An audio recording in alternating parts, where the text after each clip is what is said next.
എൻ്റെ ഒരു ഫോളോവർ ജോപ്പൻ എൻ്റെ അടുത്ത് നന്നായി പ്രാർത്ഥിച്ചതിന് ശേഷം ഒരു വചനം എടുക്കാൻ പറഞ്ഞിട്ടുണ്ടായിരുന്നേ. അങ്ങനെ ഞാൻ എടുത്തപ്പോൾ എനിക്ക് കിട്ടിയൊരു വചനമാണിത്.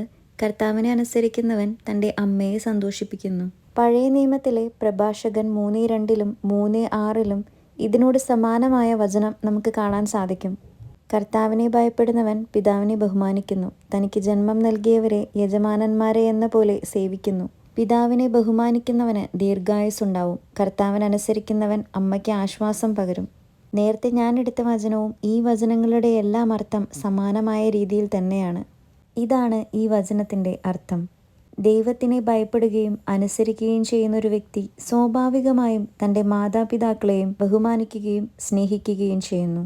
ദൈവത്തോടുള്ള അനുസരണം ജീവിതത്തിൽ പ്രതിഫലിക്കുന്നത് മാതാപിതാക്കൾക്ക് സന്തോഷം നൽകിക്കൊണ്ടായിരിക്കണം. മക്കൾ ദൈവത്തിൻ്റെ വഴിയിൽ സഞ്ചരിക്കുന്നതും ദൈവകൽപ്പനകൾ പാലിക്കുകയും ചെയ്യുമ്പോഴാണ് ഒരമ്മയ്ക്ക് ഏറ്റവും അധികം സന്തോഷവും സമാധാനവും ലഭിക്കുന്നത്. അങ്ങനെ മാതാപിതാക്കൾ സന്തോഷിക്കുന്നതോടുകൂടി തന്നെ അവരെ പരിപാലിക്കുന്നതും ദൈവകൽപ്പനയുടെ മറ്റൊരു ഭാഗമാണ്. ദൈവത്തെ അനുസരിക്കുന്ന ഏതൊരു വ്യക്തിയായാലും ഈ കടമ ഉത്തരവാദിത്വത്തോടെ നിറവേറ്റുകയും ചെയ്യും. ഒന്നുകൂടി വ്യക്തമായും ചുരുക്കി പറഞ്ഞാൽ മാതാപിതാക്കളെ ബഹുമാനിക്കുന്നവർക്ക് ദൈവാനുഗ്രഹം ലഭിക്കും. അപ്പോൾ ഒരിക്കൽ കൂടി ഈശോ എല്ലാവരെയും സമൃദ്ധമായി അനുഗ്രഹിക്കട്ടെ എന്ന് ഞാൻ ആത്മാർത്ഥമായി പ്രാർത്ഥിക്കുന്നു.